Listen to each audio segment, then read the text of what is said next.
welcome to CIGI.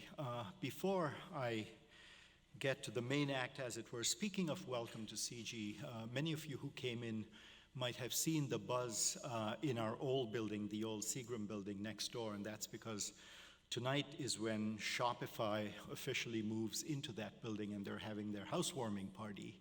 And I simply wanted to sort of welcome them to the largest of community life and campus life here.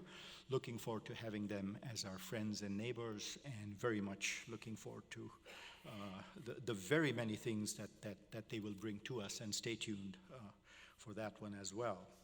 Now, given what Jim Stanford does and stands for, I found it quite surprising when we met earlier today that he hasn't been here before, that it took us this long to connect and bring him. But Jim, welcome to CIGI. Jim, in many ways, doesn't need an introduction to many of you because we know him as the voice of the labor economist, as it were, as he was often portrayed on television and in the media. And in fact, Jim is one of Canada's best-known economic commentators. He served for many years as the economist and director of policy for Unifor, which is Canada's largest private sector union, formerly known as the Canadian Auto Workers Union. He still advises the union, but now calls Australia and Sydney, Australia, and Hamilton, Ontario home. At McMaster, he is the Harold Innis Industry Professor in Economics at Mac, and he still writes regular columns, as you all would know, for the Globe and Mail, and is a founding member of CBC Television's Bottom Line Economics panel. He's the one to the far left on the panel. Given his background, I guess the topic of his talk, Beggar Thy Neighbor, Hurdles of International Trade Governance, should come as no surprise. And perhaps Jim will even give us a bit of a lesson in the great work of Harold Innis. I should also say that there's a second edition out. The first one came out about 8 years ago, I'm guessing, Jim, of his book, Economics for Everyone, A Short Guide to the Economics of Capitalism. There's a second edition out, and there will be copies for sale and signature, and perhaps even a photograph at the end of this lecture. So for those of you interested, by all means, join us for that as well. The format is the usual one. Jim will speak with us. He will take his own questions from you in the audience and for those of you watching on the web. And we will then wind up with a few words from my colleague who heads CIGI's economics program, Domenico Lombardi. So thank you again. And Jim, welcome to CIGI.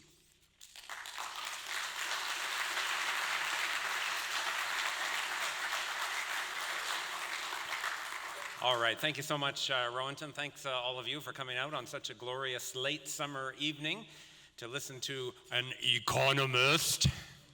They say an economist is someone who's good with numbers and didn't have the personality to become an accountant. So,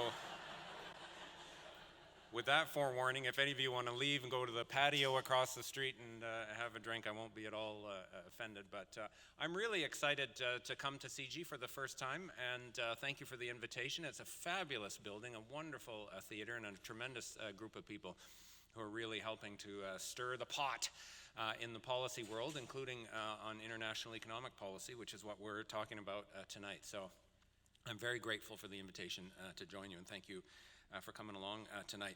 I have, of course, traveled to Canada, or as the recently departed Prime Minister of Australia called it, Canadia.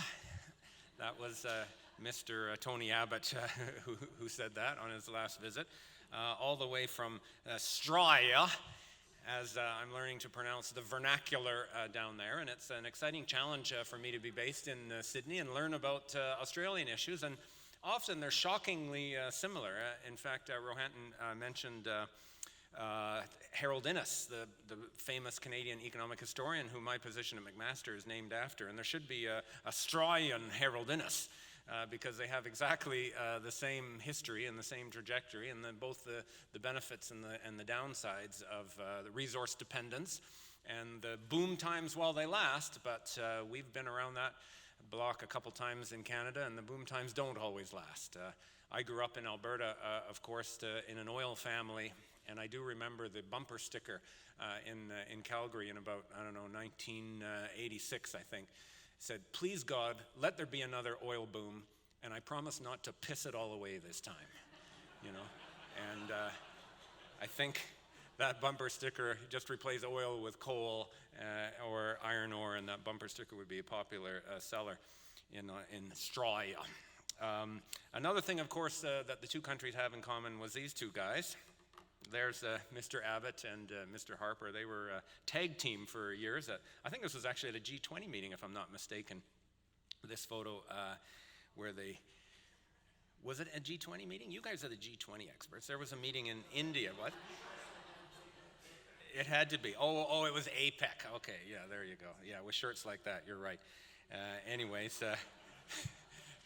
it's better than the respective pictures they had separately, of course. The famous one of Mr. Abbott was him chewing a raw onion. I don't know if any of you saw that up here.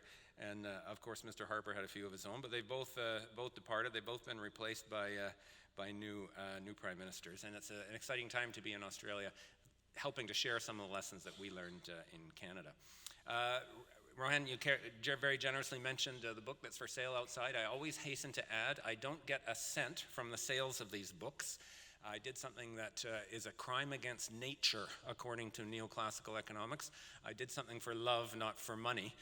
And all of the proceeds from the book go to the Canadian Centre for Policy Alternatives, which is our progressive think tank in Canada. And there's a website that actually has a whole bunch of free materials. I know there's some teachers in the room, a whole bunch of lecture notes and other student exercises, pedagogical materials for teaching economics, including a couple of chapters on international economics from a more critical perspective. And please help yourself from those materials at the website, open source. And then finally, there's my Twitter handle, Jimbo Stanford. So if anyone's on Twitter tonight, feel free to let loose, and we'll stay in touch that way. Even when I'm down in Straya, when I'm back in Straya, I've learned, actually, if I want to tweet to my Canadian followers, I have to do it in the middle of the night in Australia, which is regular time here. And if I want to tweet to my Australian followers, I tweet in the day there, which is the middle of the night here. So that's kind of handy that way. So finally, this is a sort of more formal reference for some of the material that I'm going to be covering tonight. This is a chapter that was in a book published recently by the Institute for Research on Public Policy in Montreal about trade challenges facing Canada. And some of the material that I'll be covering tonight comes from that source. If anybody wants to get proper about it and check out the citations and all that kind of stuff, please do. That's available. The whole book's available on their website for free. So we're in a time of actually an unprecedented backlash against the traditional precepts of globalization. So we've seen it all over the world, of course. We've seen it with Mr. Farage and the Brexit phenomena in Britain, the rise of kind of xenophobic, very right-wing anti-globalization politicians like Ms. Le Pen in France. And of course, closer to home, we have, God help us, President-designate Mr. Trump, see what happens there. But it is amazing how the politics of the discussions of free trade have changed in the last few years, and there is something behind it.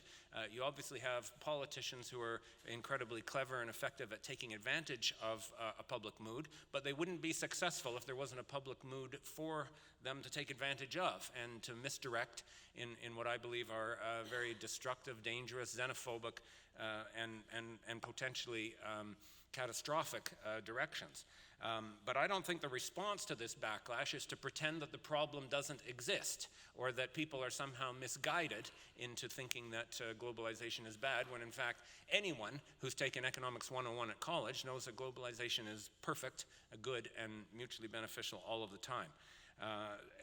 Unfortunately, that does seem to be kind of the official response of the nabobs, if you like, in charge of the global economy to this moment of challenge and danger, is to say, well, we must redouble our efforts, friends, to illustrate and illuminate those misguided people out there as to why free trade is actually good for them, not bad for them. So a couple of examples of that response. A commentary published by a senior official at the World Bank recently to the effect of isolationism and protectionism would break the trade-based economic engine that has delivered peace and prosperity to the world for decades. You know, I mean, so all of those people who voted for the Brexit in Rust Belt Britain and all the people who are voting for Trump in Rust Belt and other impoverished parts of America just haven't figured out that they're enjoying an unprecedented period of peace and prosperity. So that kind of I know better than you what's good for you attitude is obviously as offensive as it is ineffective. Christine Lagarde, on the close of the G20 meeting the other day in China, said something similar, and we need to better identify the benefits of trade in order to respond to the easy populist backlash against globalization. So there isn't any rationale, there isn't any logic behind that backlash. It's just misguided somehow. Interesting, as she made that statement, she used the experience of China as the case study in the benefits of globalization and free trade, which was astounding to me. She is an economist, and she should know full well that the incredible things that have happened in China, including the reduction of poverty for hundreds of millions of people, it is incredible. It has nothing to do with free trade. Whatever the successes of that regime are, and there's a downside to it as well, but I recognize the successes. It's all about planning and state regulation and intervention, not about free trade at all. So even in their own intellectual framework, the hypocrisy is astounding. The promise of globalization has always been extraordinary. If you liberalize international commerce, then you'll promote more trade, and the goal of more trade is somehow seen as good in and of itself. You don't have to go further than that. If you say something promotes trade, then it must be good. It will force countries or encourage countries to specialize in producing the things that they do best, the whole idea of comparative advantage. Total output of the world economy will grow because people will be more productive because they're doing what they do best. There'll be no impact on employment, at least other than any kind of short-run adjustment effects. The total level of employment will remain constant. Consumers will benefit because they'll have more choice and cheaper products. And you'll get gains from this whole process that will be shared by all participants. This is the promise of the standard model of international free trade that's been posited for over 2 centuries now. In reality, the expectation is different. This would be the theme song for the traditional view. Everyone's a winner. Everyone's a winner, baby, that's truth. Disco revival, white jeans, look at that, eh? Our Prime Minister is wearing jeans like these days, I'm told. There was even a photo of it in the Australian papers of him in his white jeans, go figure. So, this idea that everyone can win and no one will lose is actually very deeply embedded in traditional theory. In reality, of course, it has been quite different. And in Canada's experience, we've seen some perverse outcomes. We have seen, as globalization was intensified, we've actually seen a shift in our production activity towards non-tradable industries. Those generally smaller scale, lower income, lower productivity, non-tradable service activities, which have nothing to do with globalization. In fact, it's because they were insulated from globalization that they were able to survive and grow while other industries contracted. So that's perverse. We've seen a shift in our resources toward lower productivity growth sectors, including those non-tradables, but even in the tradables area, you've seen an emphasis on non-renewable resource extraction where productivity is falling over time. That's the whole idea of a non-renewable resource. You go after the low-hanging fruit first, you tap the reserves that are most economical to tap, and then the harder stuff takes more time to produce. If you're going to get oil by putting a hole in the ground and watching it all flow out, that's easy. If you have to get oil by digging out mountains of sand and processing it through incredibly expensive refineries, that's hard. And productivity in the energy sector and other non-renewable extractive sectors falls over time. And that's where we've been putting more of our resources to the extent that we're specializing in tradables at all. We've seen a profound deindustrialization in Canada, a decline in manufacturing that is not typical of advanced countries. There are reasons why you might see an erosion of manufacturing as a share of GDP over time in an advanced country as you shift towards services industries, but you shouldn't see an outright decline of the scale that we've experienced in Canada. We've seen consistent large trade deficits and the mounting of international debt that is clearly associated with reductions in our GDP and employment levels. The fact that billions, tens of billions of dollars are leaving the country through those trade deficits. Not being spent on Canadian-made products has contributed to the weakness of Canada's macroeconomic performance over the last few years and our labor market performance. And you've seen the financial instability dimension of it in terms of exchange rates that shoot up and collapse, and the trickle-through impacts of all of the uncertainty in our financial system. So this is what globalization is wreaking, if you like, in Canada, and the experience in other countries around the world, not all, but in many other countries, has been, if anything, more painful than it has been in Canada. So this is a reality that's quite different than the theory that has been posited. Now, I want to hasten to add, to put your fears at rest. I am not here today to say that we should follow a model of international engagement similar to that of North Korea. Okay, I am not advocating that the answer is to withdraw from the world community and put up walls. That is, strange enough, in all honesty, what I'm accused of often. When you raise questions about free trade, they say, well, then you must be in favor of no trade, which isn't remotely the case. In fact, I will argue tonight that my vision of how to promote trade is actually going to be more effective, and you'll get more trade and more better trade under my approach than under others. And this idea that you're somehow isolationist by questioning the particular nature of governance of international economic activity today is quite, I think, unfair. So I'm not advocating autarky.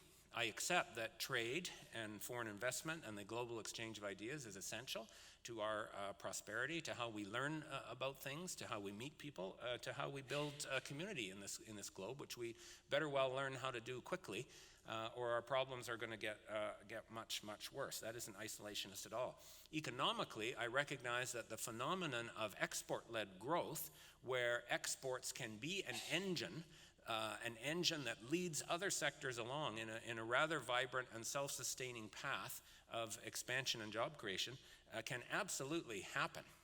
And there are many examples from China recently, South Korea, Germany, some of the other European countries, Latin American countries before the current downturn, many examples around us of how an economy can be led by exports. But that's very different than a free trade vision, which says the gains from trade come from something else, not from an engine that's creating new jobs where jobs didn't exist before. That isn't the free trade model at all. The free trade model is really just about mutual specialization of jobs that already existed. I accept that mutual specialization can be beneficial, particularly if you're getting a share of specialization in the types of jobs and industries that are especially valuable. But it can also lead to losses if you get pushed through specialization into other industries. It delivers bigger losses if your specialization ends up doing nothing at all, which is what happens when people are unemployed as a result of a big shift in trade balances and competitiveness against your economy. The main point that I want to make is that those problems can exist. They're assumed away by theorists in the mainstream international economics tradition, but they can exist in the real world. And if we want to build a global economic governance system that is more effective than the one that we've got today, we have to start by recognizing those problems that can exist, that there are winners and losers in global competition. It isn't everyone's a winner, that's the truth type of scenario. In fact, it's a harsher zero-sum at times competition. And we have to be cognizant of those economic risks. We have to be cognizant of the potential downsides of globalization, and then develop structures that can address and ameliorate and manage those downsides. And that way, we can try to actually make sure that the gains from trade are shared in the way that the traditional models assume that they will. Otherwise, you will have a beggar thy neighbor structure where one industry, one sector, one country is going to gain, but at someone else's expense.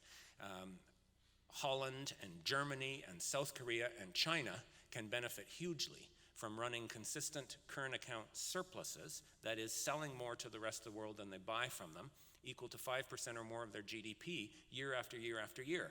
But that model cannot be replicated for everyone, because by definition, someone's current account surplus has to be someone else's current account deficit. unless we get to a position where we're exporting to Mars. Okay, so that's the mathematical reality of it, and the damage of those deficits, of those imbalances, the damage that comes from an unfavorable specialization trajectory, and the damage that comes from what countries end up doing to limit balance of payments deficits in the absence of some kind of international system. That is, they end up deflating their own economies to limit demand, to limit the excess of imports that are coming into those economies.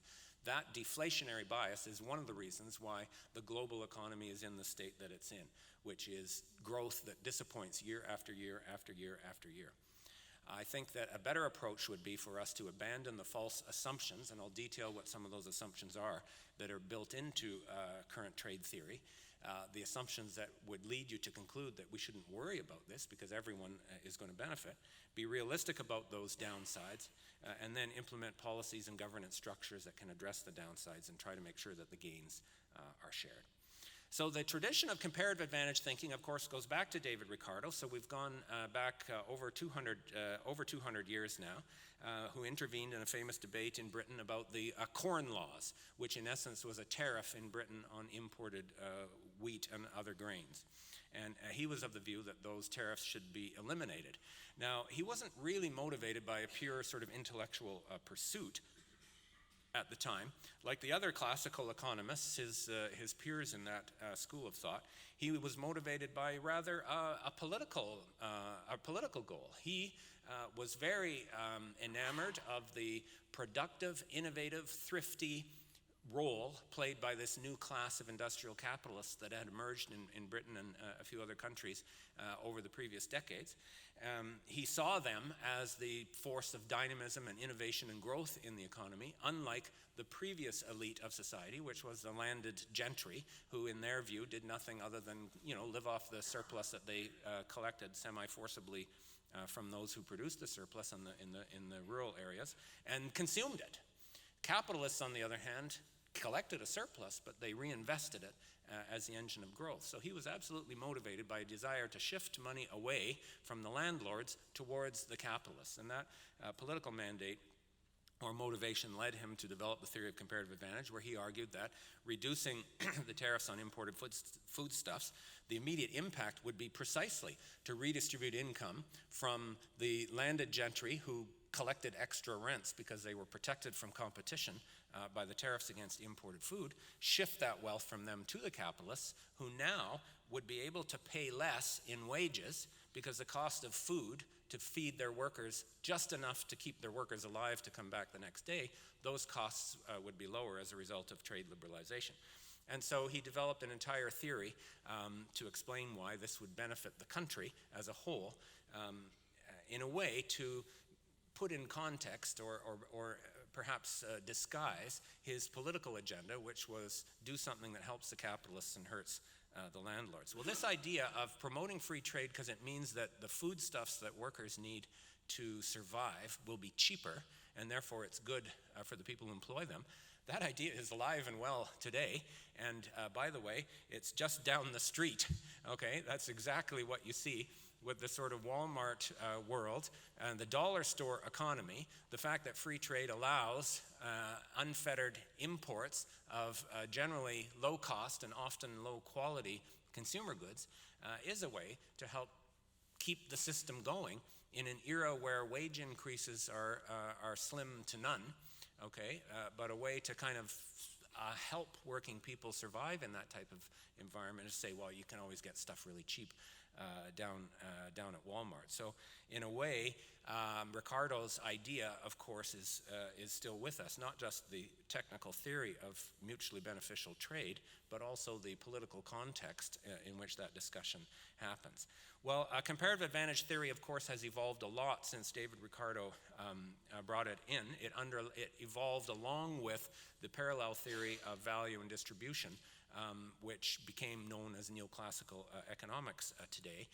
The idea of a Walrasian general equilibrium, where factor endowments and direct and indirect exchange ensures that all productive resources are utilized in such a way as to maximize the potential consumer welfare from that. And in the international trade application of neoclassical theory, what was often called Heckscher-Ohlin theory. They came to explain international trade on the basis of the different factor endowments that different countries had. The whole general equilibrium theory is based on an initial endowment, which they don't try to explain. They take it as arbitrarily given. And if you apply that same thinking to the international sphere, then you have countries that just happen to have more labor, more capital, less capital. As Paul Samuelson famously put it, he said countries with tropical climates tend to specialize in the export of tropical fruits and vegetables. That's why you get a PhD in economics, by the way, is so that you can say profound things like that. Now, the important thing that was inherited from Ricardo's vision into the neoclassical version of comparative advantage theory is the claim that no country can be generally undercut by imports from another country that are seen to be more competitive than what the initial home country produces. And this is the counterintuitive elegance of the whole comparative advantage model, that you may face a trading partner which seems to be more competitive in absolute terms than you are at doing everything, but you can still specialize in what you do relatively most efficiently, even if it's less efficient than what the other person is doing, because you'll specialize in what you do relatively most efficiently, and they'll specialize in those industries that they're super efficient at. And you can show mathematically that the total amount of output will increase in that situation, and you should be able to share the gains between both of the countries. So in that world, the whole idea of competitiveness isn't even a relevant concept. And that's kind of surprising, because if you read the newspapers and listen to politicians, they're constantly going on about how Canada has to become more competitive by cutting our taxes and by cutting wages and doing other things to make Canada more attractive as a location for mobile industries.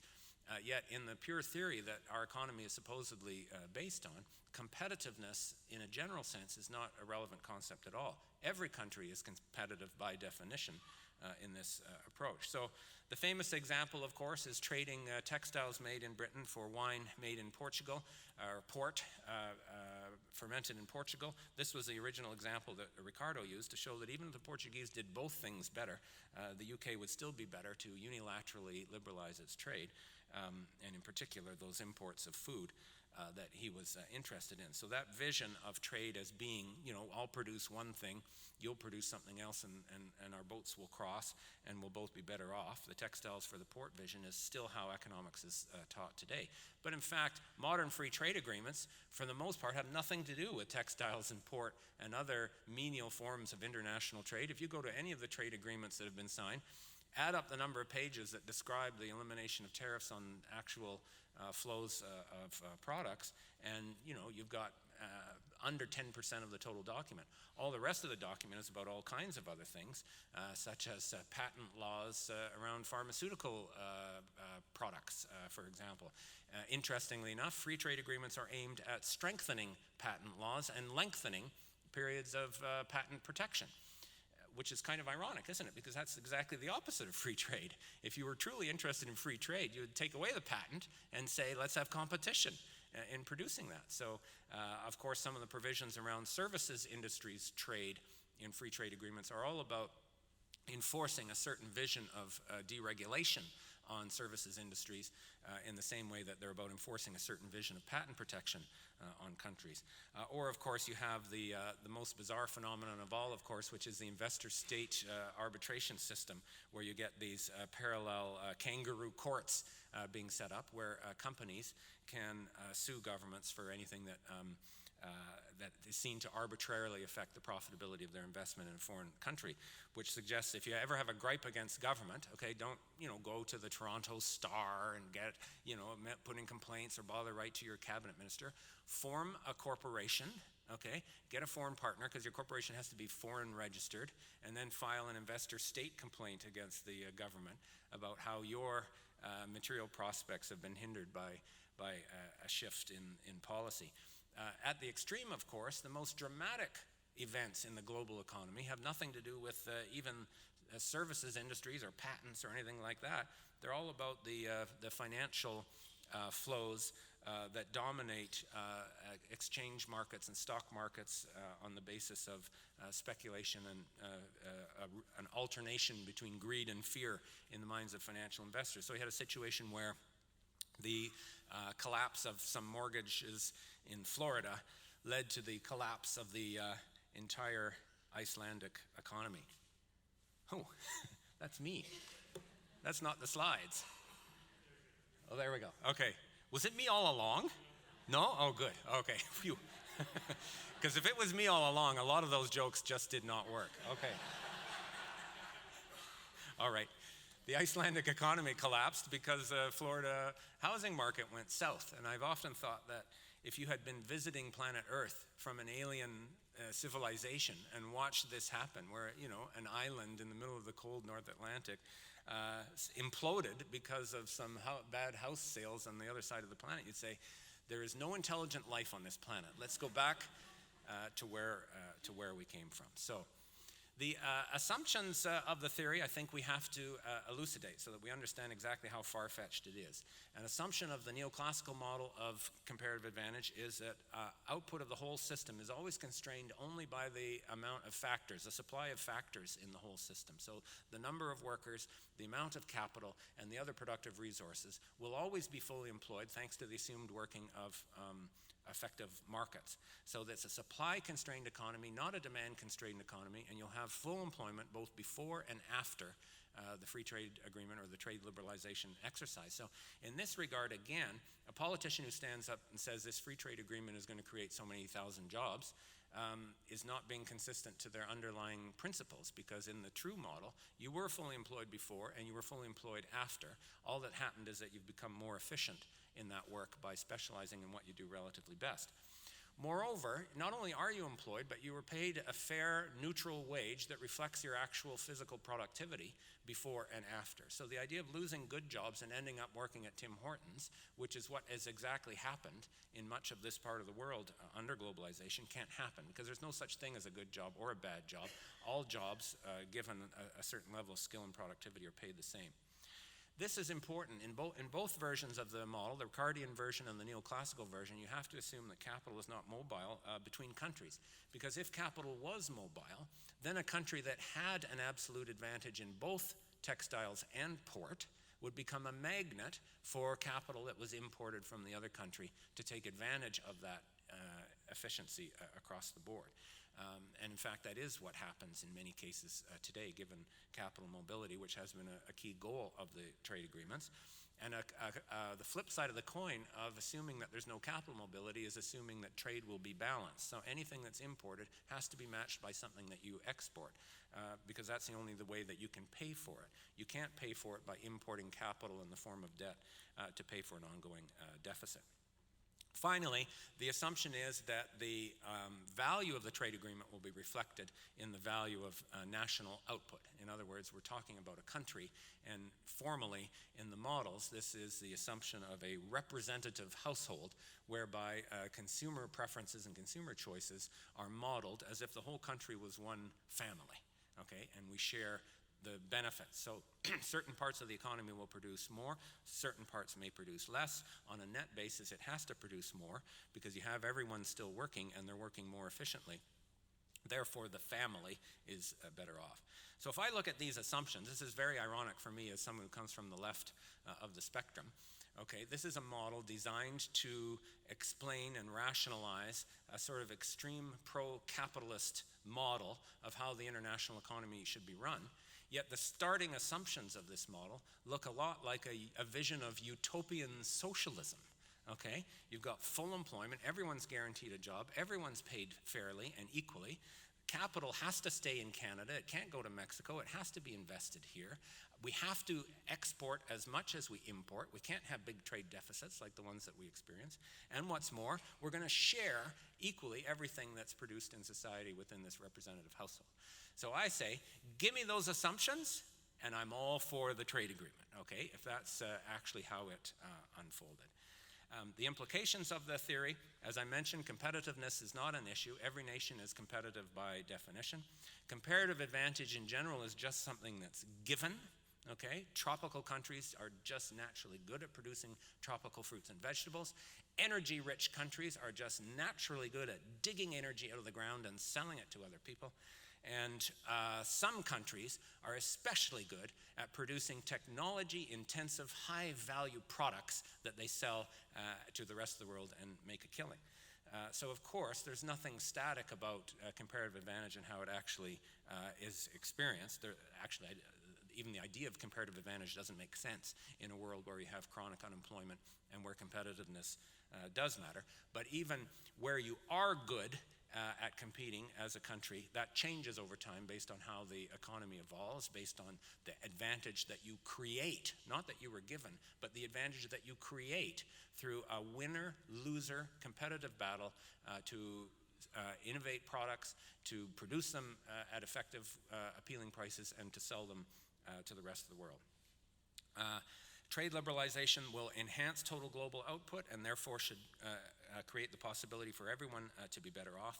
And if you oppose this, it's either that you're illiterate, okay, and again, Mr. PhD in economics, and I've been accused of just not understanding it dozens of times as I've debated this over the years, or you know full well what you're doing, you're protecting someone's vested interest in the current regime and you don't want to have your privilege competed away by a trade agreement.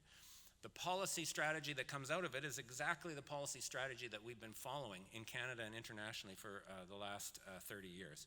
Liberalization will automatically benefit. The key is to get the liberalization. You don't have to worry about managing things afterwards, just get that trade agreement. You can pursue it wherever you can, bilateral agreements, multilateral agreements like the CETA or the TPP or at the WTO. And part of the policy strategy has been when you run up against a brick wall for a while in one of those avenues, well then go and try something else. And we've seen that cadence alternating between multilateral and bilateral agreements. At most, you can acknowledge there might be transitional problems of adjustment.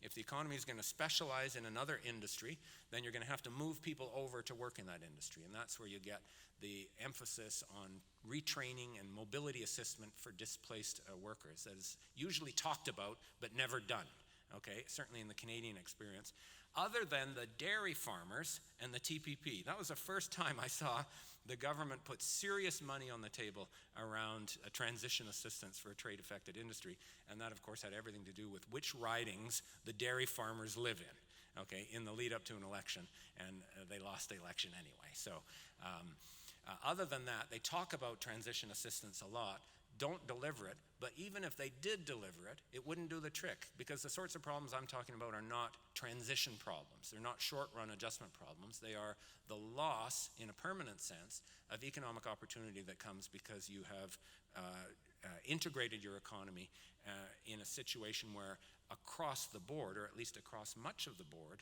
you're not competitive enough to maintain your share of the jobs and investment that are happening. And then the policy strategy is to just kind of steamroller it through. You put the big trade announcement out there, then you enlist all of the work of your instruments of advertising and communications and lobbying, and you enlist a whole bunch of economists to prepare economic models to show the benefits of this. And then, just as Christine Lagarde said the other day, let's make sure that the populists out there can understand why what we're doing is good for them. So here's one example. This is funny. I just have to share a little bit of Australia with you on this one. We just had an election down in Australia, and the government, which was just re-elected by one seat, it's a coalition government between the Liberals and the National Party. A key part of their plank, a key plank in their platform, was a pledge to sign more export trade agreements.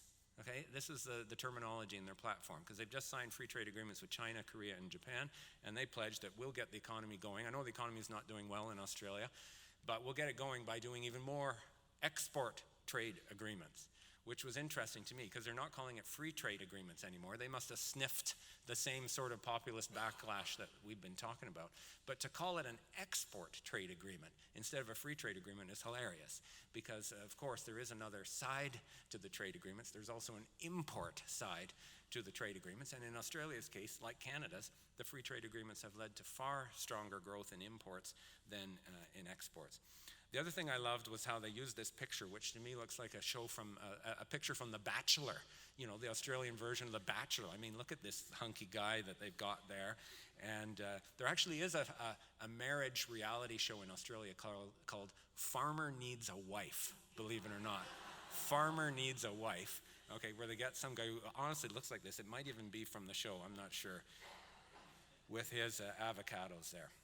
The worst manifestation of this very unreal way of thinking about trade is in the form of these computable general equilibrium models. You can hardly say that. Try saying this 3 times in a row after you've had a drink. Computable general equilibrium models, computable general equilibrium models, computable general equilibrium models.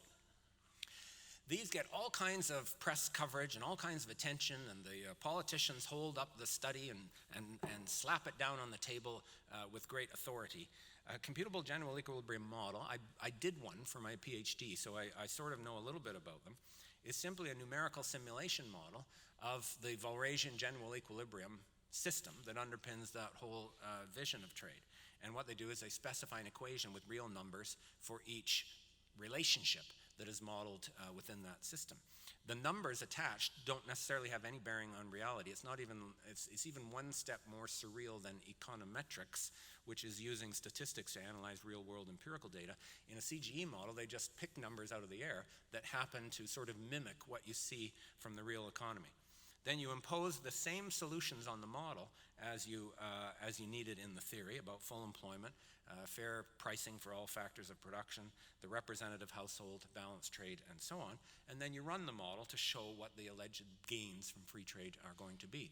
So every time you hear, and you've seen it with the CETA, for example, and we will see it with the TPP when it comes to the debate over it, there'll be economists standing up and saying this is going to increase our GDP by $12.8 billion. Or some such number. And the number, the amount of that gain is small in the big picture. Even if it was true, it wouldn't be very impressive. Okay, but once you understand what it is, you realize this isn't actual observation or empirical research on the economy. This is a giant game of Sim City, is what these models are, where you build an interesting imaginary world. And in fact, honestly, it is fun. I have to tell you, I loved doing the CGE model and getting it to solve, and you know, maybe I would have had another career if I'd have gone into gamer programming after that experience. I don't know, but it has nothing to do with reality, and there's no reason that if you don't accept those starting assumptions, and you shouldn't, then you shouldn't believe the number that comes out the other end. In the real world, there are winners and losers from free trade and trade liberalization, just as there are in any other form of competition. In the real economy, how much you produce and how many jobs there are depends on how much demand there is for the stuff that you're producing. In a neoclassical system, that's not a problem because you assume that factor market adjustments are going to ensure that everyone's fully employed at the end of the day. In the real world, that isn't the case. Unemployment is a normal feature of the economy. So now you have to consider how is a new policy, whether it was a trade policy or any other policy, going to affect the level of demand pressure on the economy and the level of support for jobs and investment in that economy. And in that type of a world, then whether you're absolutely competitive in a healthy range of industries, you won't be in every industry, of course. No country can do everything competitively, but absolutely competitive, not relatively competitive, absolutely competitive in a healthy range of industries is essential if, in the context of international liberalization, you now have to produce your goods and services in a competitive situation relative to those produced in other jurisdictions. So if your wages are high, or your taxes are high, or your productivity is low, or your innovation performance is relatively poor, that's an important one for Canada, then your products are not going to be as appealing as those from other places, and you will lose work because of the enhancement of competition that comes from trade liberalization. So the question you have to ask is not, will liberalization promote more trade and therefore you assume that it's going to be beneficial, but will it produce more demand for our products or less demand for our products? We shouldn't be religious about a trade agreement, either good or bad. We should do a case-by-case empirical study of the range of industries, add up the ones where we think we can win new business because of the trade agreement, but subtract the ones where we think we're going to lose business because our products are not going to sell as well as they used to because they're now up against foreign competition that's more intense.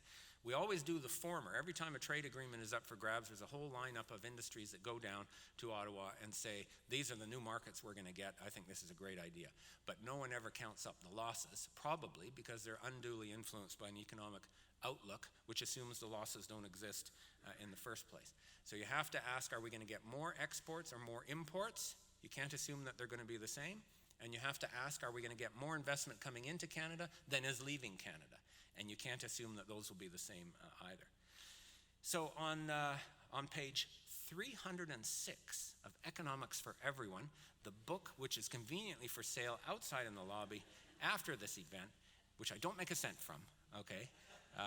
There's a list of 6 ways that free trade can actually hurt an economy in a rigorous economic analysis rather than the assumed mutual benefit. One of them is unemployment that exists. If you're importing more than you're exporting, then the demand for your country's products, goods and services is lower than it could be, and a shift in that frontier will hurt employment. Capital outflow, as I mentioned, if more investment ends up going to other jurisdictions than coming to your jurisdiction, then you're going to be in trouble. And this is as was mentioned, as Rohinton mentioned at the beginning, I'm still advising Unifor. I'm actually down at the Sheraton Centre Hotel in Toronto this week with the auto negotiations, and that's exactly what we're confronting. Every one of those companies is hammering us on the head saying, I can do this in Mexico for so cheap. Why should I put any plant in Canada? And we have to swim against that tide and try to convince them that Canada still makes sense. And in some ways it does. But we've been fighting an uphill battle on that ever since NAFTA was implemented. And automotive products, by the way, is Canada's biggest export industry. So if you were going to have a winner under NAFTA, it should have been this industry, but it's been fighting for its life ever since. You can have a situation where even the transition costs of moving everything from one industry to another are big enough to outweigh the gains in efficiency that come from that move. This is an important one. You can have a situation where international market forces are pushing you in a certain direction that might not be the direction that makes sense in the long run. They're pushing you to specialize in an industry that isn't the best industry to be in. And in my judgment, extraction of non-renewable resources is one of those industries because productivity falls in those industries over time, plus they run out. That's the definition of non-renewable. Plus, nowadays we've got immense environmental issues related to them. As compared to specializing in the production of other things like sophisticated machinery or high-value technical services or so on. A related problem is you can experience declining terms of trade where you're producing more, okay, but you're getting less for it because the price of what you're producing is falling. Perhaps because you're producing so much of it, okay? You're shooting yourself in your own foot for that reason. We experienced that in Canada where we were pumping so much unupgraded heavy oil into the Midwest US market that we were depressing the price for our own product, okay? So it doesn't take too much brain power to figure out that this is a self-inflicted injury, but we continued to do it because of the way that we've organized our oil industry. Same is true in Australia. Today, Australia's real exports are growing. So in a real GDP framework, it looks like Australia is doing well on exports, but the value of exports is falling faster. So the total revenue from exports is shrinking. That's another example. Finally, you have the distributional impacts arising from the fact that we are not living in one big happy family in Canada, and we don't share everything equally. So you can have winners and losers within an economy. So in a more realistic economic understanding, we have to contemplate the possibility that trade liberalization can hurt us as well as help us, and then we have to be cognizant of that in our policy intervention. So just a little bit of empirical data here, folks. I haven't put up a single chart or graph or a second derivative yet in this entire presentation, and if I'm going to keep my credentials as an economist, especially since I'm speaking against free trade, okay, I better put up a little bit of data. Is free trade creating trade? Or is trade liberalization that we followed in the last quarter century creating trade? Here is Canada's exports of goods and services as a share of our GDP. You might be able to have said in the 90s with, when especially the Canada-US trade flows really expanded, maybe you could say that trade was being created, or there might have been other factors at work there. But certainly since the turn of the century, Canada, perversely, has been deglobalizing, okay, in this measure. 15 percentage points of GDP have been shifted from our exports into other industries, including those low productivity non-tradables that I talked about. So the idea that this path is generating new trade opportunities is thrown into question. Same goes if you decompose our trade according to who we're trading with. Okay, so this shows since the turn of the century how fast our exports have grown with different trading partners and how fast our imports have grown from different trading partners for all products and then for manufactured goods in particular on the bottom half. And the key point is to compare how our trade did with the countries we have free trade agreements with versus how our trade did with countries that we don't have free trade agreements with. So that's the data right there. With free trade countries, our exports grew by 1.2% a year. With countries we didn't sign free trade agreements with, they grew almost 7% a year. So the conclusion I take about this is if you believe in trade, stop signing free trade agreements because it's not hurting. On the import side, the free trade agreements clearly meant that the imports were growing faster than the exports. They were growing faster from non-free trade partners as well, but the balance was in our favor with non-free trade partners as opposed to a deficit with our free trade partners. Same is true in our manufactured goods. Our manufactured exports to free trade partners fell since the turn of the century, and they grew by 4% a year with non-free trade countries. So the idea that you have to sign a free trade agreement in order to get trade is empirically false. What about the assumption of balanced trade, the idea that we're going to export at least as much as we import? This shows Canada's current account balance over the last 35 years, and you know, you're used to having some cycles in that. You're never going to have perfectly balanced trade year after year after year, but you should be in some kind of relationship between the two. But look at what's happened since 2008. You've had very large current account deficits year after year after year that amount to the accumulation of a very large amount of new foreign debt. That's how you pay for a current account deficit. And it's getting worse. The latest one, the latest quarter, the second quarter of this year, the current account deficit annualized is $85 billion, which is interesting because the federal government's deficit is something like $30 or $35 billion, and you get headline after headline after headline about how bad it is that the government's in debt. Well, you know, okay, we can talk about that. The debt to the government is usually financed by selling bonds to another group of Canadians, so we're kind of borrowing from ourselves in that regard. With the current account deficit, we're borrowing from the rest of the world and going into debt at a rather quick pace. Trade is supposed to improve productivity by mutual specialization. This graph shows Canada's relative productivity in the business sector compared to the United States. So how effective are we at producing goods and services in the private sector compared to our American neighbors? And through the whole post-war era, okay, when we had industrial policy and rising taxes and a growing public sector, okay, from 1945 to 1985, we were catching up to the Americans. We went from 75% of the American level to 95% of the American level by 1985. Then we said, the economy's a disaster. We appointed the McDonald Commission to go out and recommend free trade with the United States as the solution to all of our problems. And look what's happened since. We've undone all of the progress that was made catching up to the Americans in the post-war era, and then some. So we're now at a situation where we are less productive in relative terms than we were in 1950, when Canada was considered a sort of a poor, somewhat backward northern cousins to the Americans. Are we specializing? Well, we are specializing, but maybe not in the right way.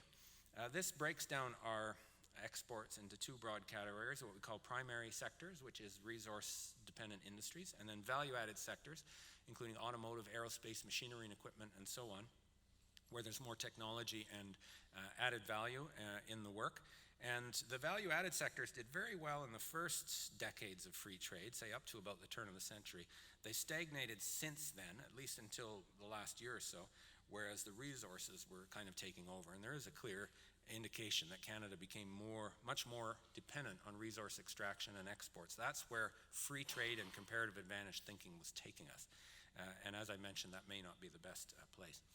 The Prime Minister, of course, was in China, and everyone's thinking about China and how does Canada engage with China, given the importance of China in the world situation. And we have to engage with China. We should get a better share of business coming from China, but we're not doing it right now. This shows the incredible explosion of our bilateral current account deficit or trade deficit. This is just the merchandise trade deficit with China. Our services trade with China is very small in its balance, so this is equivalent to our overall trade balance with China, which reached $45 billion last year. And we've had a lot more trade with China, so if your idea is we need more trade, then we should be in great shape here.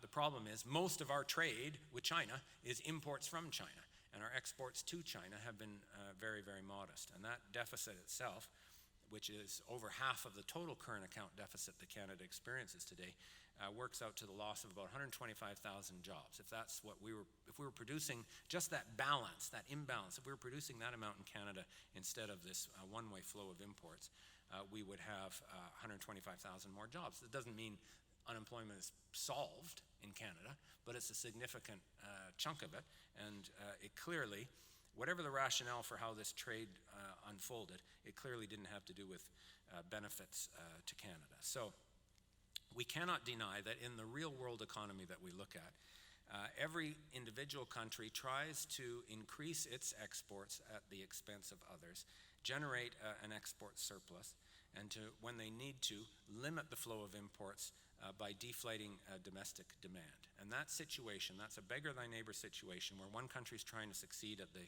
expense of those that it trades with, produces ongoing losses and a deflationary trend in the overall world economy.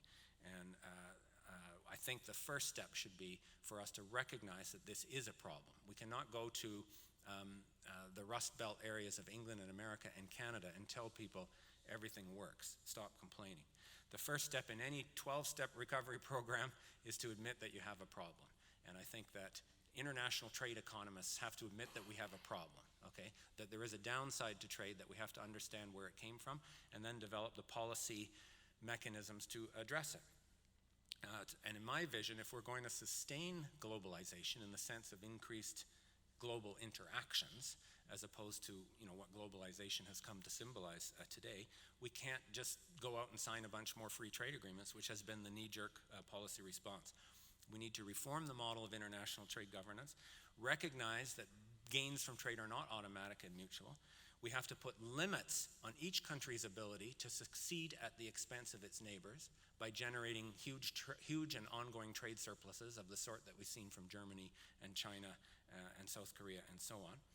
We have to develop adjustment mechanisms that get to balance, not just by punishing the deficit countries, okay, and starving them of the resources that they need, and deflating their economies so that they can't afford to buy anything anymore. That's one way to get rid of a trade deficit.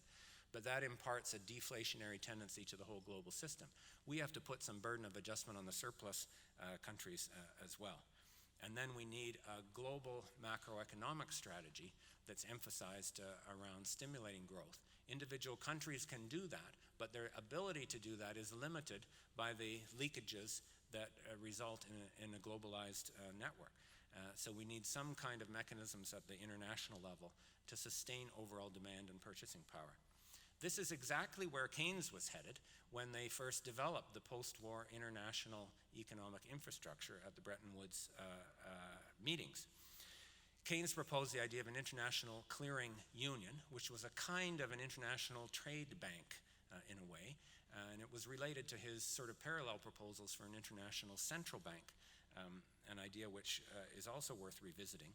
And his vision was very interesting. Surplus countries were required to spend their surpluses. You couldn't get a trade surplus and then hoard it in the way that China has been doing or Germany has done. You had to spend it. If you had a trade surplus, it went into that bank, that international clearing union, and then the value of what your holdings were depreciated by a certain percent each year, say 10% a year. So it was a spend it or lose it philosophy. Okay, and if you generated a trade surplus one year, you had to very quickly work to spend it to buy stuff back from the countries that you sold it to. And I think of that in the European case, where within the common currency area, you had Germany running trade surpluses with Greece year after year after year after year, and then helping to punish Greece for their so-called profligacy with even more austerity, so that Greece's adjustment was forcibly attained through contraction rather than through some kind of balancing of the trade flow. If you combine that vision with an expansionary macro stance from either national central banks and national institutions operating in concert or independently, then I think you would have a better shot at doing it. I would say that vision is a long shot today, especially in light of the failure of the attempt in the Eurozone to integrate some kind of rational and effective international decision-making and governance capacity. I think and also given the dominance of that traditional free trade mode of thinking. I think we should continue to debate and discuss these things internationally, but in the meantime, we should implement domestic policies that make sense, given a more hard-headed, realistic understanding of what free trade can and can't do. We should recognize the flaws of just a straight-up laissez-faire approach, liberalize trade, and that alone will do the trick. We have to recognize that there's losses from trade as well as gains, and be prepared to minimize the losses, both with how we formulate trade policy. We shouldn't liberalize in places where we're going to lose from it. There's no point in doing that. You might as well think more strategically and try to develop trade flows that are going to benefit you as opposed to those that are going to hurt you. And take other measures that would actually boost Canadian exports. I don't believe that our ability to export as a country is held back by a lack of free trade agreements. The reason our share of our exports as a share of GDP has been falling so dramatically is because we aren't producing the sorts of appealing, innovative, high-value goods and services that the rest of the world is prepared to pay a premium for. And if we were doing more to develop, both from Canadian companies and from international companies that are present in Canada, to develop their capacity to produce and sell high-value stuff to the rest of the world, then our trade performance would look better. And we have some successes at that. In Canada, we have some experience with helping to build those industries. They're more the exception than the rule, but we should learn about how we did it. If we look internationally, you can see many examples of countries that have taken a very hands-on, interventionist, strategic approach to developing key industries, to promoting innovation, and then having that innovation projected into international markets through strategic trade policies. Instead of just leaving it up to comparative advantage and assuming that it will end up in a mutual position, get your hands dirty, and stimulate those sectors and the exports that those sectors could develop. You're using trade, but you're not using free trade agreements or that laissez-faire vision of international economic governance. And some of the examples that have worked for Canada include the auto sector, which is still our biggest export. That auto industry isn't here because we had a comparative advantage in producing cars. Far from it. The auto industry is here because government made a proactive effort to get it here. Same goes for our aerospace industry, which is one of the brightest performing sectors in our international trade portfolio, and other examples as well. But I am cognizant of the fact that even if we were successful through our own here made in Canada strategies to develop export-oriented, successful, innovative, value-added industries, you've still got to have your eye on what we can do globally to help adjust imbalances in a way that makes sense and doesn't slow down the whole system. So that's my approach to free trade. That's why I actually think I'm more in favor of trade than the free traders are. We just have to get more realistic about what free trade can and can't do, and put in place the sorts of policies that can make sure that we get more of the benefits and less of the costs. With that, I thank you very, very much for your attention, and I look forward to any questions and discussion that we have. Thank you.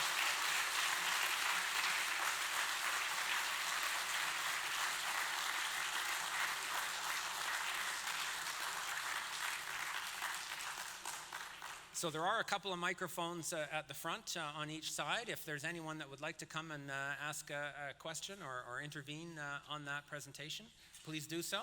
And then we're also going to take some questions from the webcast of the whole lecture. So while I'm waiting for anyone to get to the mic, don't be shy. I will take the first question from the online system. Canadians seem quite focused on our national debt. Why aren't we talking more about our trade deficits? Well, thank you, John. Thank you for saying that, because I just said exactly the same question. You're quite right.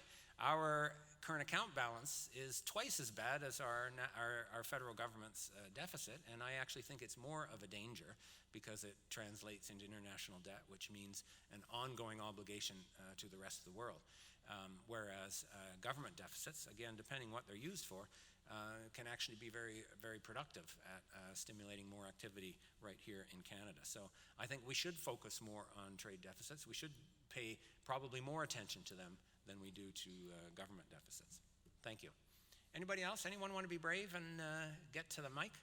Someone here has to be in a trade union and is used to rushing to the mic immediately on opportunity to stand up and say, I agree with the speaker entirely, but he just doesn't go far enough. That would be a typical union presentation. Thank you, brother. Thank you very much. Just because, and I am a member of a union, I'm a member of Unifor. All I've known right. Jim for Thank a long you, time. Dave Eels is my name. When you were talking about free trade, when we're talking about free trade, one thing that seems to always get mixed up with free trade is the free movement of capital, as opposed to actually just the movement of goods or produced goods.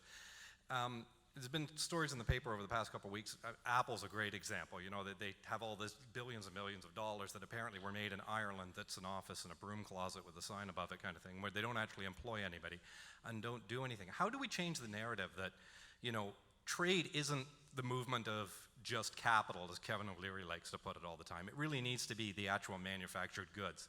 Second point to it is, when we're just moving goods around, and I remember the example that you gave earlier from a long time ago at Laurier up the street, when I was doing a first-year economics course, and the only thing I remembered was the textiles for port. Everybody example. remembers textiles. Yeah, everybody's done that one. It's the only thing I ever remembered. And I remember somebody sitting beside me and said, you know, our professor or instructor was talking about who was the big winner there, and the person beside me said the ship maker. You know, it was not really and I thought, you know, there's always those unintended consequences. But if I am that port maker in Britain, you know, 200 years ago, and we decide we're not doing port anymore, and all the port is going to be made in Portugal, why would I not be included in part of that trade, and me as a person and a human being be allowed to move with that sort of specialization that I have? You know, does that not need to come into the equation of these agreements? Should it just always be the free movement of goods and services? Shouldn't it be people as well? Great. Anyway. Wow, those are two really thoughtful questions. Thank you very much. You see how smart our uniform members are? Okay? Every uniform member is as thoughtful as that. So on the issue of trade versus capital, this is an important one because we do still insist on calling them free trade agreements, okay? Except in Australia where they're called export trade agreements, okay? Even though the actual freeing of trade in the traditional sense is a tiny piece of that actual agreement. Most of the agreements are about other things, about liberalizing services, enforcing certain models of deregulation, patent protection and intellectual property rights that are, you know, quite extensive, quite intrusive. You know, again, this is a funny thing because we think of it as liberalizing or deregulating, but in fact it's regulating in the sense of requiring certain countries to follow and enforce, in sometimes very intrusive ways, a certain vision. Now, we could argue about intellectual property and how it could or could not be helpful, but you can't say this is deregulation when you're signing these hundreds of pages of agreements that compel you to regulate patents and intellectual property in a certain way or else. And then, of course, the investor-state issues and so on. I actually think, and I'm not just making a sort of political point here, I actually think we should stop calling them free trade agreements because many of their provisions are exactly opposite to what you would think in a common sense way was about freedom.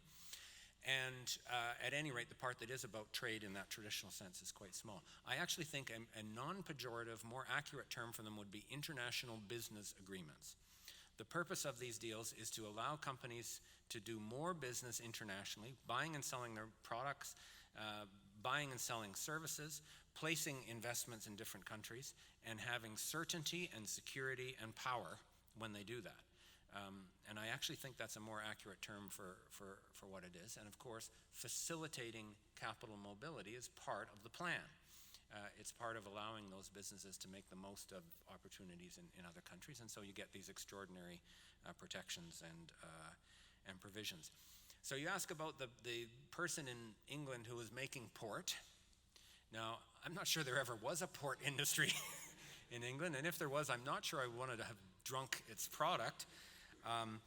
But the concept is an important one, because that person, even if you accept the vision that England as a whole will be better off, that person is probably going to experience some considerable disruption.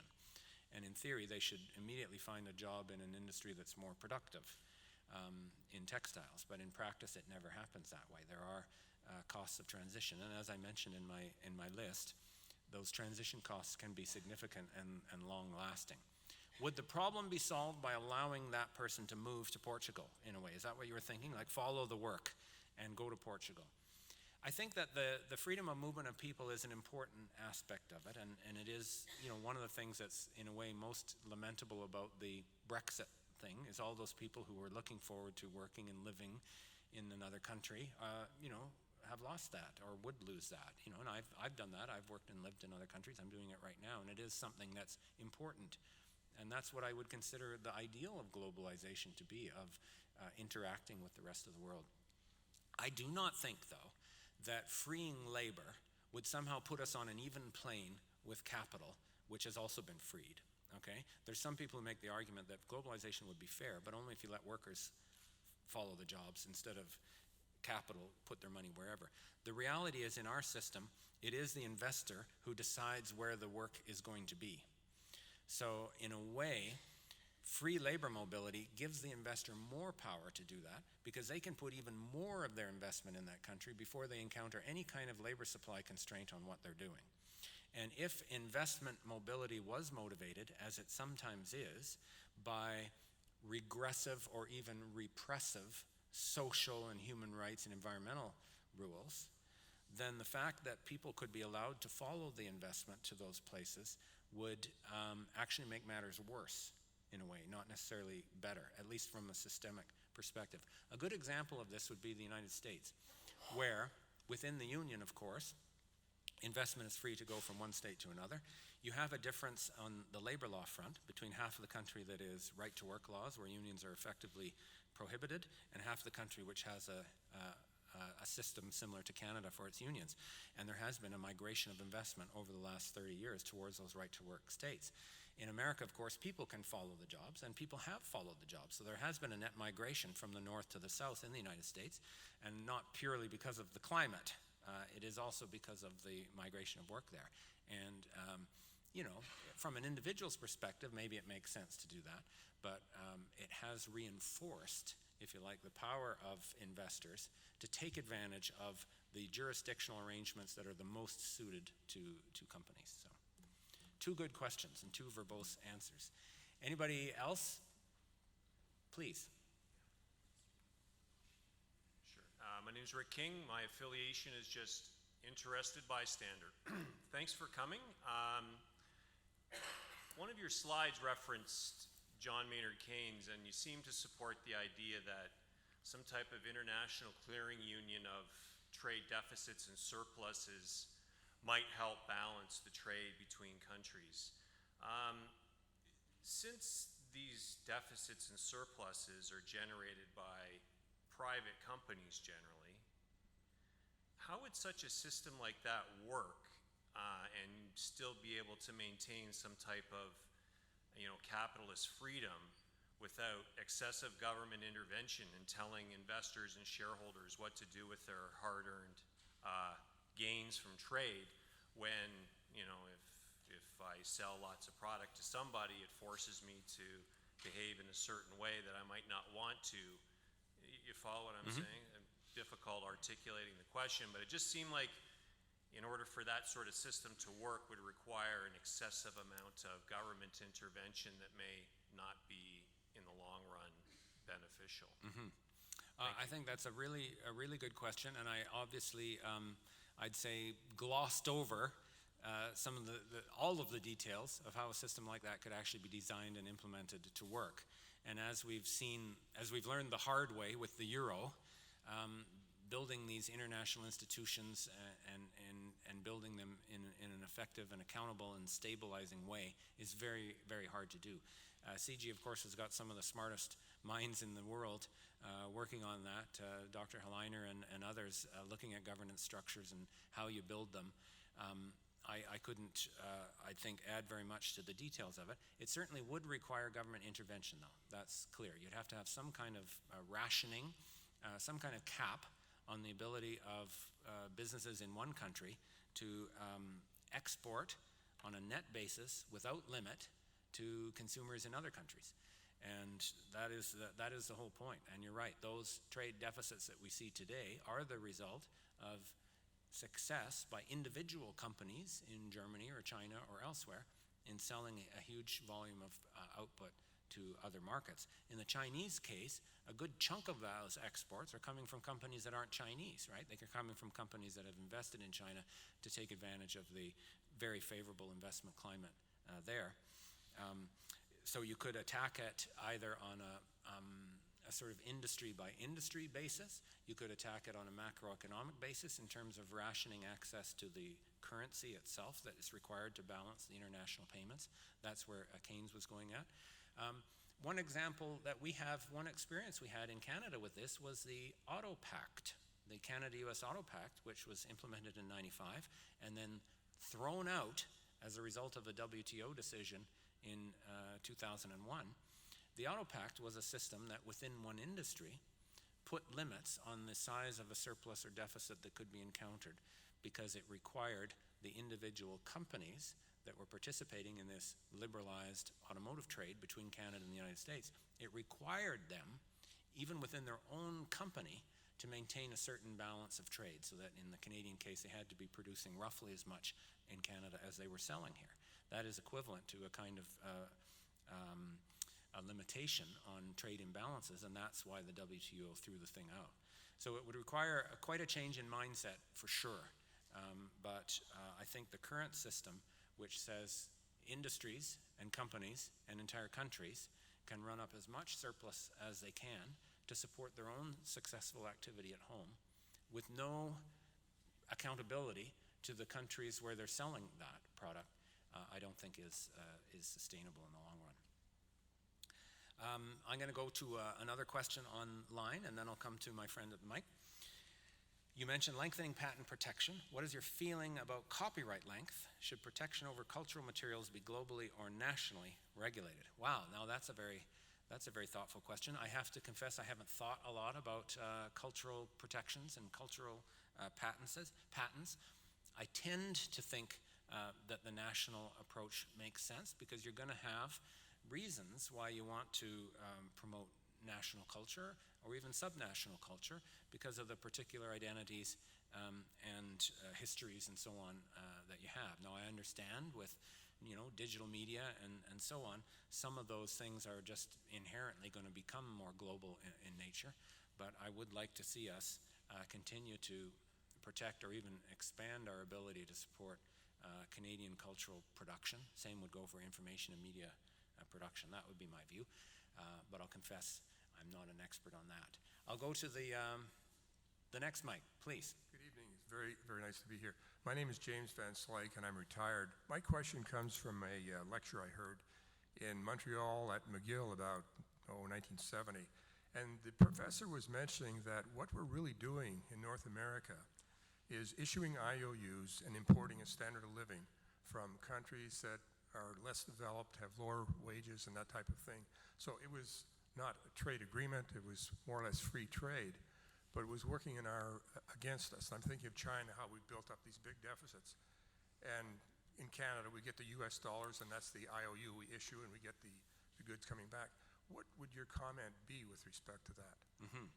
Well, in essence, if you're running a trade deficit, or more strictly speaking, an accounts deficit, a current accounts deficit, so just so you know, a current accounts deficit is your trade deficit in goods and services. It includes how much tourism is adding or subtracting from your economy. That would be the balance of what Canadians spend when we go abroad versus what foreigners spend when they come to Canada.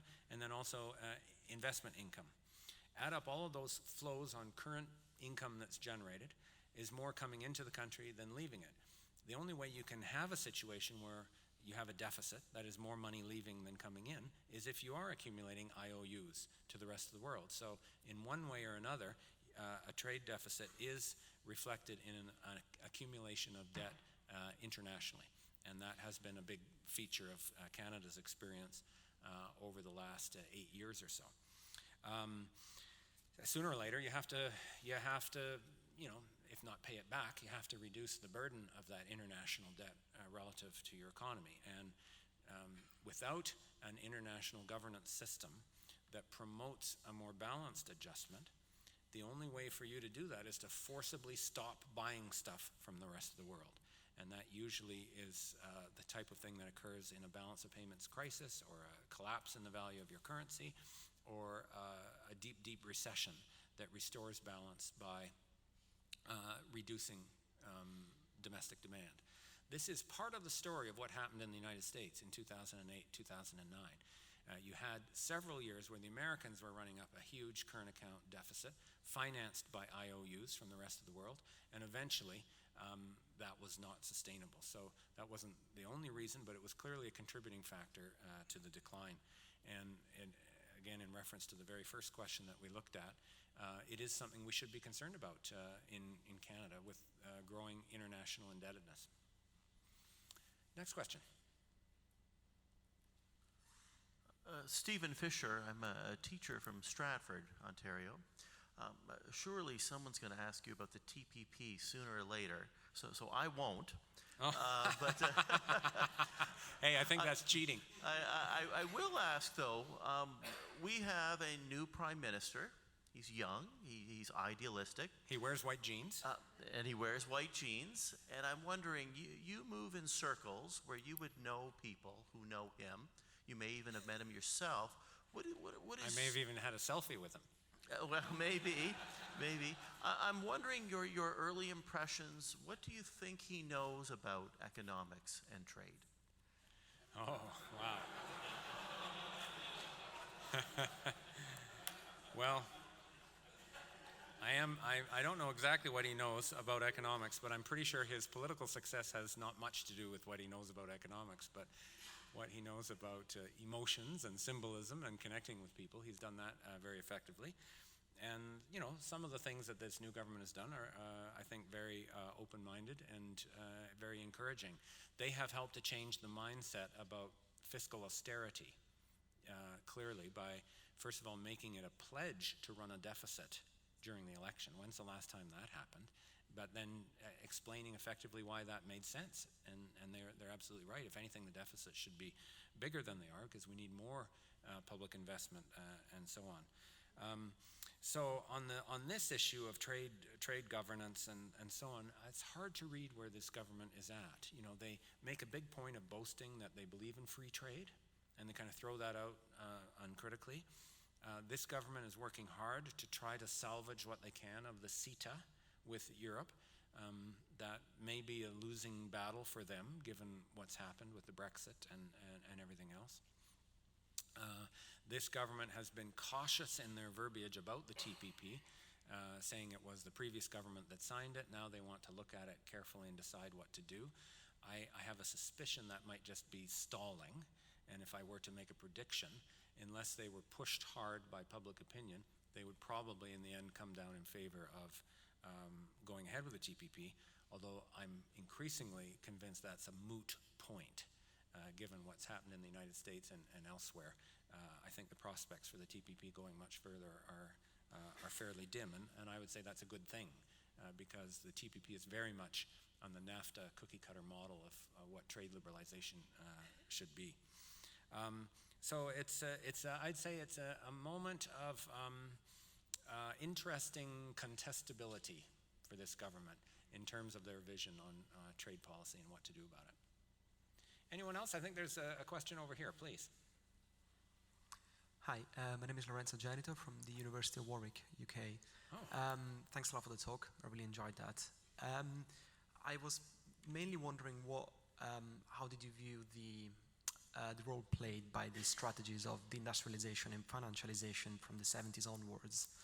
Or in other words, structural imbalances and trade agreements were not just signed or did not just happen into a political void over those years. So I wonder what role, like how do you see the role of those strategies in having fostered those imbalances in the first place, and how can we move forward from that? I mean, now the economy has become extremely polarized in terms of production and imports and credit.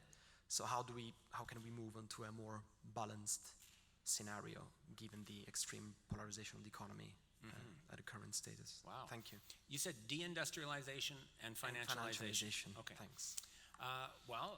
That's a good point of sort of historical and political context for where this particular vision of trade liberalization came from. You know, it didn't just fall from the sky.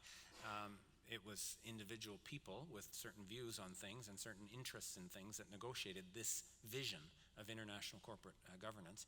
And the financial sector, which has a lot of capacity to take advantage of opportunities in international lending and international banking and currency flows, and as the other questioner mentioned, tax havens and shifting their affairs around in order to minimize their tax liabilities and so on, were certainly a part of the political equation that allowed those types of agreements to come together. So deindustrialization in the traditional industrial areas of the North is a consequence of the, I'd say, uncritical or rose-colored approach to trade policy that we've seen.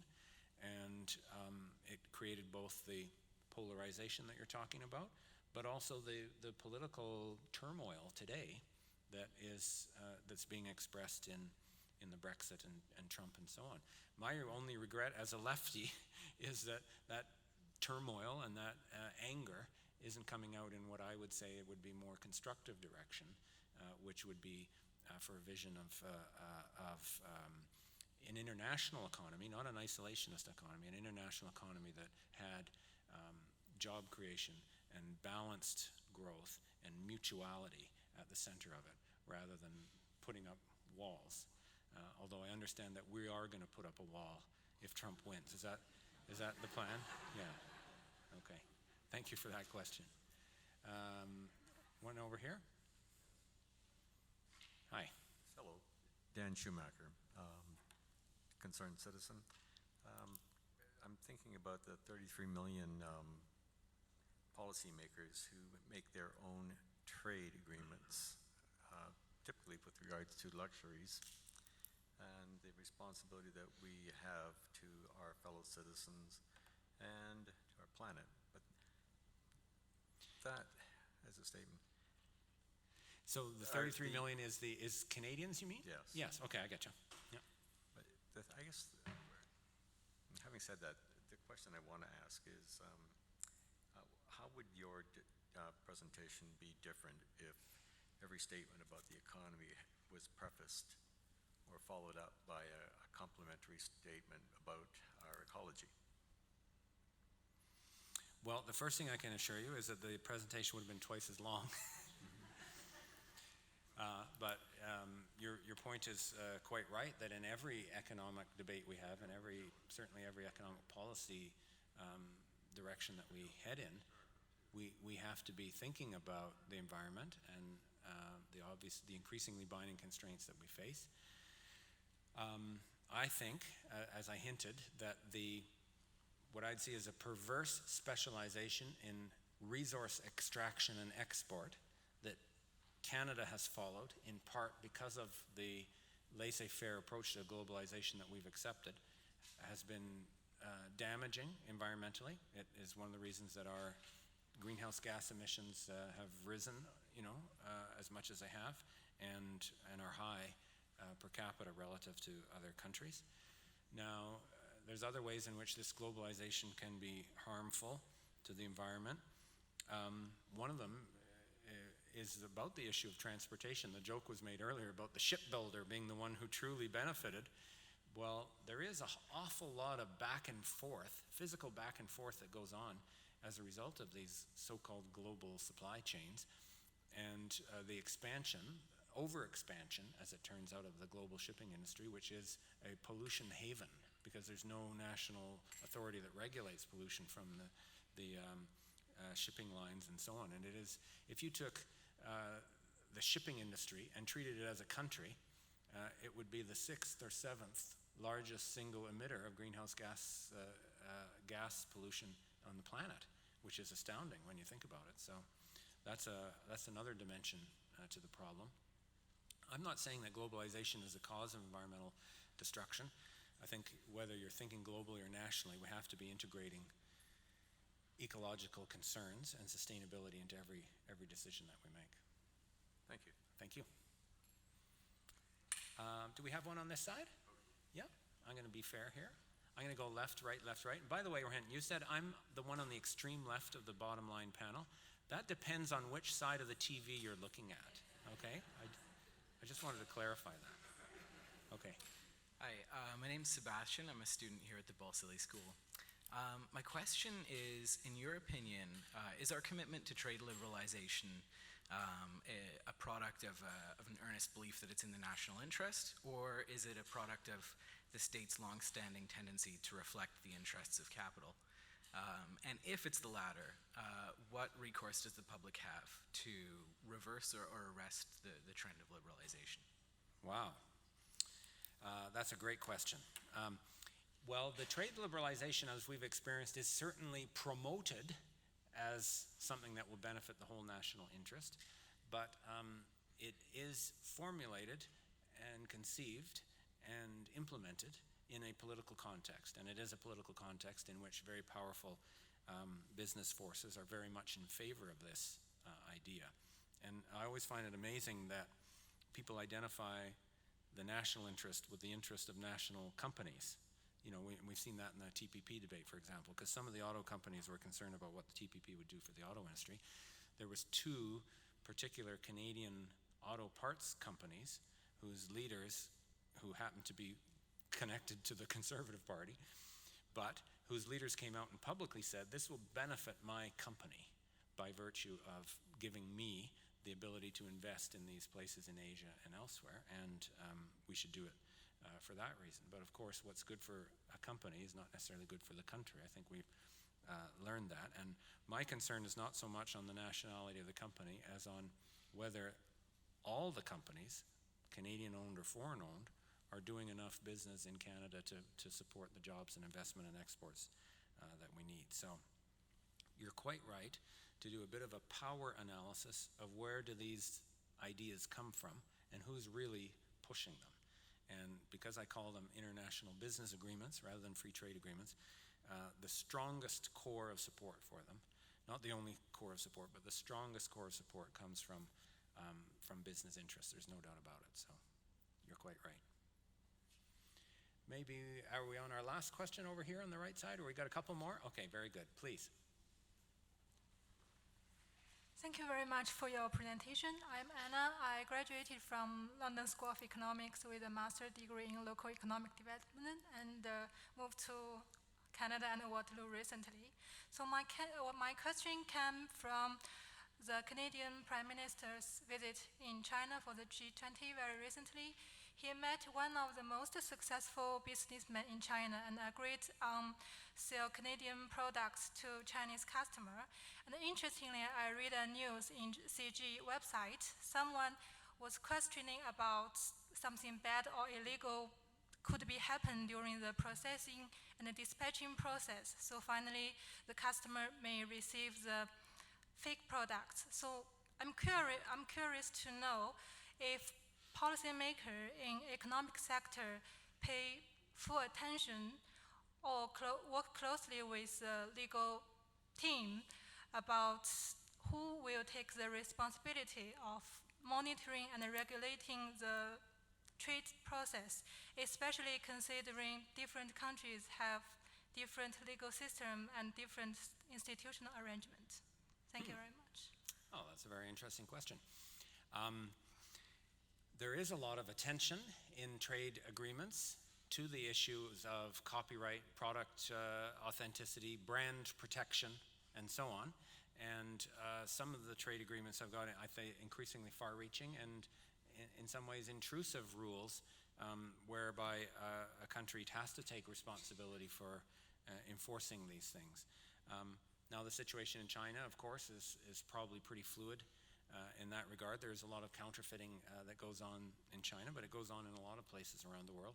And so part of the general emphasis on protecting intellectual property, whether it's drug patents or information technology or cultural products or even brand names. In essence, that's what that is. It's a concern about protecting the value of the brand against others who try to capitalize on the saleability that comes from that brand, is part of this whole dimension of free trade agreements that is much more than trade. It is about protecting business, protecting property rights in a certain way. And again, we could have a discussion on every one of these topics about what makes sense and what doesn't make sense. But I think what's indisputable is that you can't call it a free trade agreement when so much of it is about limiting and regulating and enforcing things, not about freeing them. Last question. Thank you.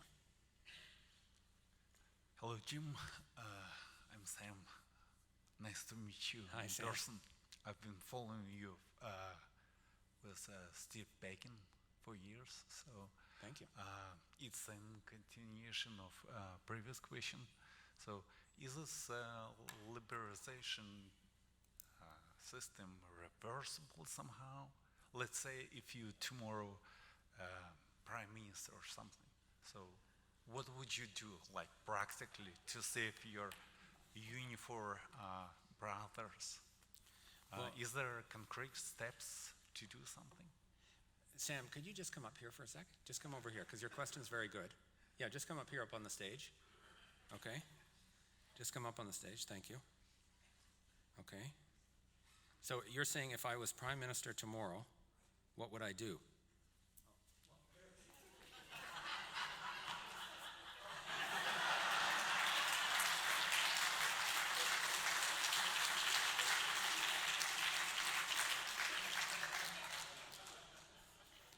Hashtag duh. Of course, I'd get some good selfies in there. Actually, joking aside, your question is in a way the most important one because I'm not sure exactly how you would reverse it. And the way the Brexit came about, I think, has highlighted people's sensitivity to the fact that, sometimes when you break a glass, you can't put it back together in a way, right? That how we're going to reform and change and improve the situation may not just be trying to reverse what happened. Because, of course, there are supply chains that have evolved over time and that reflect the context of that laissez-faire liberalization. So, what would you do? If an alternative approach came to be reflected in a government, would you just rip up the free trade agreements? I don't think that you would. I don't think that would, in and of itself, accomplish what you want to accomplish, and then you'd encounter some collateral damage because of the disruption and the uncertainty that caused. I think what you'd have to do is go in with a strategy to reform and change these things, to address the imbalances that have emerged, to limit trade deficits, and to limit lopsided flows of capital in order to make sure that you're getting a fair share of the business in the integrated area. So, an example of this would be the union that I worked for, Unifor, had proposed the idea of a North American auto pact in order to address this persistent trade deficits that were being experienced in the auto industry with Mexico and other places. And this was a vision that wasn't just about ripping something up, but saying we have to shift the pattern of trade and investment in this direction in order to attain something that's more balanced. I don't have the full answer to how we reverse it. I think it won't be just trying to go back to what it was before.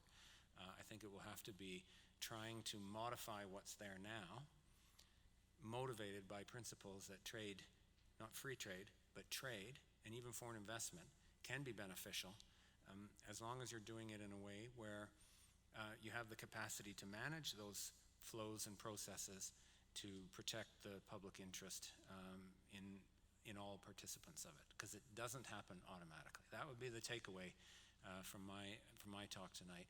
Free trade will never automatically ensure that everyone benefits in the way that economic theory says they will. And the politics of globalization are unsustainable given the pain and dislocation and suffering that has been caused So if we want to preserve a world that works together and that exchanges and trades with each other, we have to get in with a hands-on approach to make sure that it's a world that's more fair and balanced than the one that we're in today. So with that, thank you very, very much for your questions and your attention. Those were marvelous, marvelous questions. Thank you very much.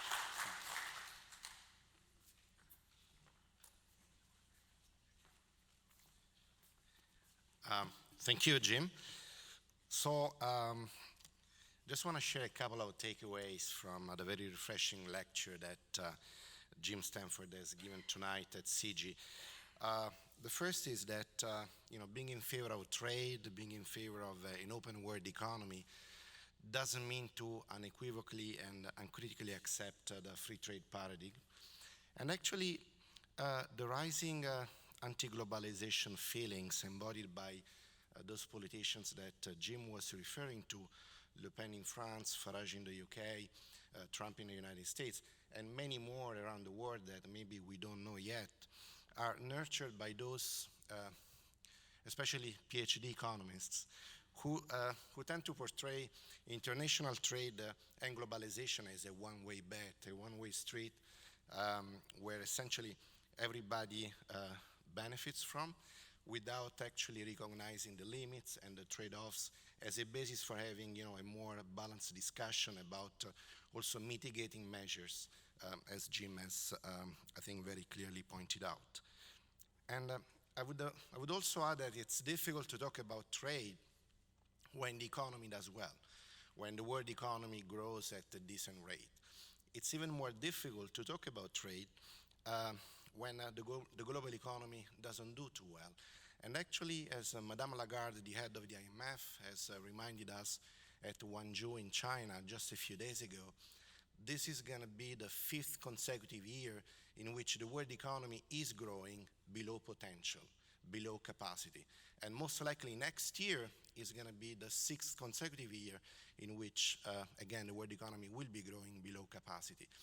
And the interaction of a protracted low growth on the one end and the increasing inequality on the other is really creating in many societies, in many economies, an adverse and even more adversarial attitude towards globalization and international trade that we must take note of. So before we adjourn this lecture, there's some housekeeping that I'd like to draw your attention on. First, an edited video of today's lecture will be posted on the CIGI website within 48 hours, so that if you like to share, the video with your friends within your network, if you like to tweet about it, you can do so easily. And also be sure to sign up for our newsletter or check our website for upcoming public events. And in particular, I want to draw your attention on 3 forthcoming events. So the first is on Wednesday, September the 14th. And Stephanie McClellan, a research associate at CIGI, will be introducing the documentary Deep Web, a documentary that explores the rise of a new internet, decentralized, encrypted, dangerous, and beyond the law. And then on Monday, September the 19th, CIGI Senior Fellow Bess Mamomani will be giving a talk on building communities to resilience as the best form of defense, on de-radicalization and how to integrate radicals. And finally, on Thursday, October the 6th,